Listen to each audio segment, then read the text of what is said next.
Timmy. Hi. So Timmy, I think, is he's beautiful. Timmy is male because he's green. Right. And female eclectus are red.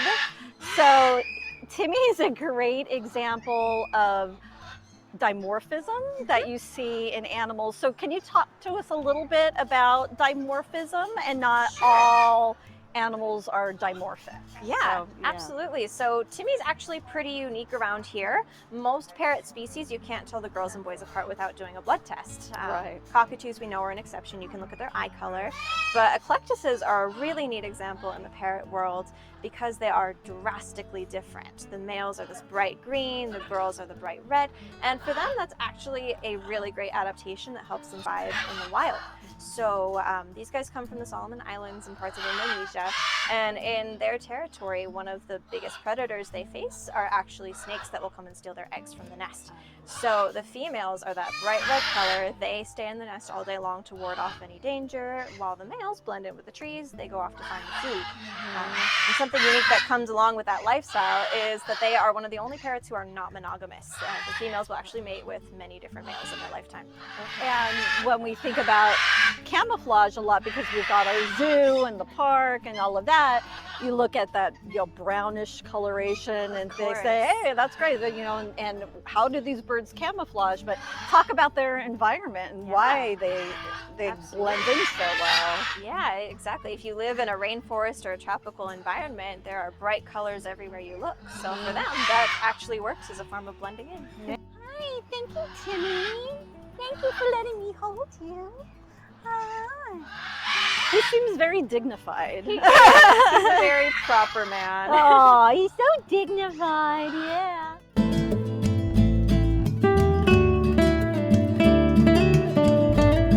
What are some of the reasons why a bird may pluck or self-mutilate? Yeah, it actually happens for a lot of different reasons. Sometimes it really does come down to stress or boredom. That is absolutely something that happens more often than we'd like.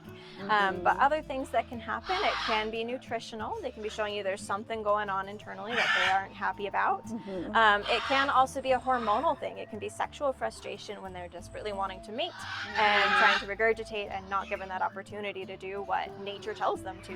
Right, right. Yeah, so you'll see lots of different things. Yeah. We hope to help with that. and I like how there are also subtle ways that they show how relaxed they are. Like on cockatoos, I notice when their feathers kind of cover their beaks, they're showing that they're super relaxed. Sometimes.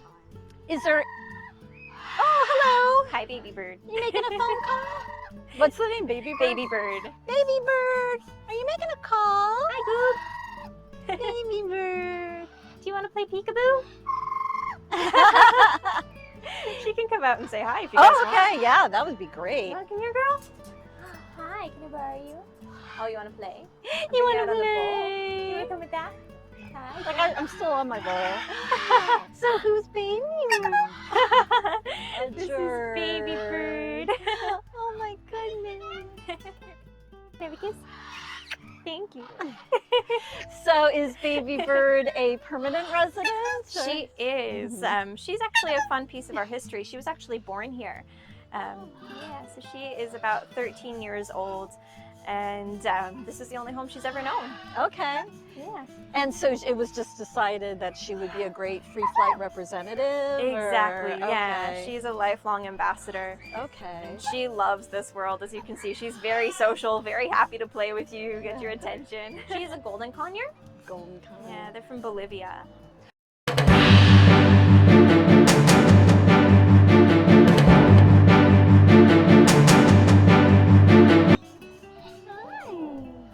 Look at you, so pretty. You blowing kisses. You're so used to people taking your photo. He's like Hi, baby bird. Oh my goodness gracious. Peekaboo. Don't you just want to take her home and like put her under your covers and snuggle with her at night? Yeah. Peekaboo.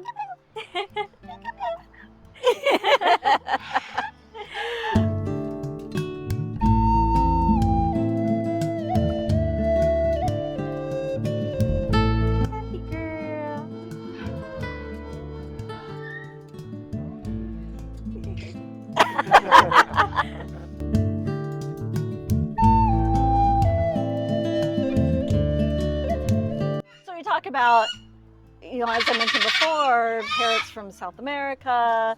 This is an example of a non-parrot, Correct. but yes. also from Africa. Right, So, yeah, they're the national bird of Uganda. I know in her case, she is very territorial. Oh, At one point in time, there were 3 of them, and she did not like having company. Oh, okay.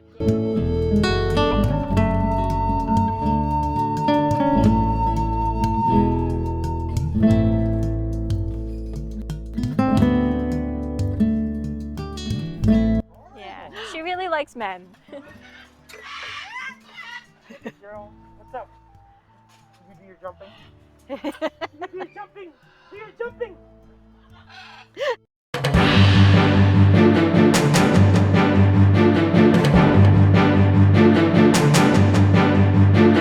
Do you love him? Do you love him? Yes, you do. Yes, I hear you. Tika, I hear you. come here, bud.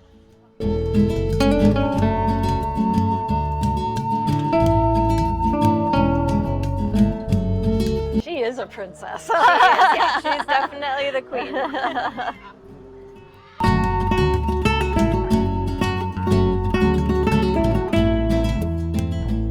So this is Ozzy. He is an Australian superb parrot. They're also known as bear band parakeets. And they're also another dimorphic bird. So if you look at the females, they're more of a brownish green. Okay. Now Ozzy here is one of our education outreach parrots. So he is a permanent resident who really loves social attention and is great with kids. So he comes with us to do all kinds of outreach events outside of our site. And when we bring camps here, he's also a big part of those programs too. So a big part of our philosophy here is educate, educate, educate. We really want to make sure that people not only know what they're getting into if they're considering getting a bird, but have an appreciation for these amazing creatures and their plight in the wild. We want people to understand, life in captivity really isn't in their best interest. We'd much rather see these birds supported, have their habitat supported in the wild, and avoid continued extinction and endangerment issues that are largely caused by the illegal pet trade. So we tend to start young around here. We start with our parrot camps in the summer for kids starting at age 7, and we have education programs for kids all the way up to 18. Yeah, so we do 2 different rounds of parrot camp, one for younger kids, one for middle school age, and then we have our high school junior docent program, and that's for high school students, and they spend some time not only learning about the birds, but learning about public engagement. We want them to become good stewards for the environment as well. So once they've been trained to do so, they assist us with the younger kids camps and also with educating regular visitors that come to meet these birds too. And it's a great opportunity for them to develop their public speaking skills and continue to develop their passion for the parrots too. So as you can imagine, this year things look a little different than they used to. We're having to follow a lot more COVID safety protocols. Right. So for this year, we're going to have both of our parrot camps in the first week of July, July 5th to 9th. Okay. Younger kids will come for 3 hours in the morning, older kids will be in the afternoon. Yeah. And we close to the public for the full week, so that way the students have, free range access to hands-on education with the birds. So we spend a bunch of time going over the basics of, what is a parrot? Where do they come from? What are some behaviors you should know when you are learning to interact with a bird? Where is a good place to pet a bird and where isn't? Because that body language is very important. So we start the youngest ones with just absolute basics, and then as they get older, we get into more detailed husbandry topics, like why do birds pluck? What can you do to help with that? What does it really look like to care for these birds on a day-to-day basis? What do signs of illness look like, and how can you help to prevent that? Now for us, education doesn't just stop with the youngsters. When they get older, we do have volunteers, we have interns, and we actually just finished up a week with 2 interns from Moore Park up in NorCal. Yeah, so that was really neat. And we have a lot of adult programs too. We have our senior docents who do similar thing as the high school students. And we also have separate programs specifically for parrot owners. We do behavior consultations for individuals who maybe have a bird at home that's having some challenging behaviors and they need to learn how to work through that. And it's a really neat thing for us to be able to do that, because that helps us keep more birds in the home if you foster that relationship and have that mutual understanding. Right.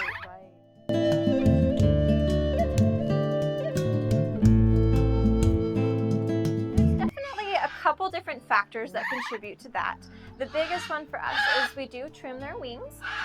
So we trim the last 7 to 9 feathers on each side. It's called the primary feathers. And what that does is it allows the birds to fly down to the ground safely if they get scared, but it limits their ability to gain lift so they can't get up and away if the wind were to catch them or something like that. Now, an important thing to remember about our flock that's kind of unique is most of these parrots came from homes where they never had the opportunity to learn to fly. So they don't have that muscle mass to sustain any kind of long-term flight even if they wanted to. And of course, food and positive relationships are a big motivator too. So they know if they're doing a really good job and they're staying where they should be, they're more likely to see some yummy snacks coming their way.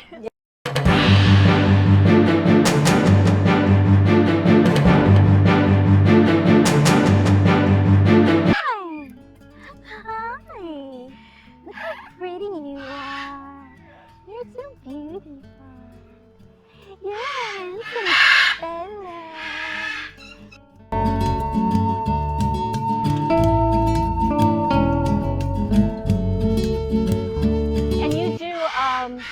And you have grooming services here too, is that correct? We do, yes. Now, something important to know, if you Yeah. do want your bird groomed here, they do have to pass a medical clearance first. We are a quarantine facility because we want to make sure our birds stay safe and your birds stay safe. So we'll have to make sure that you've got all of that on file with us. But once you're cleared medically, you're welcome to come in. We charge $40 to do nails, beak, and wings. Nice. Well, that's it for us, everybody. Thank you so much to Free Flight Bird Sanctuary, Isabel and Ozzy. We'll see you next time on Animal Bond Academy. Bye.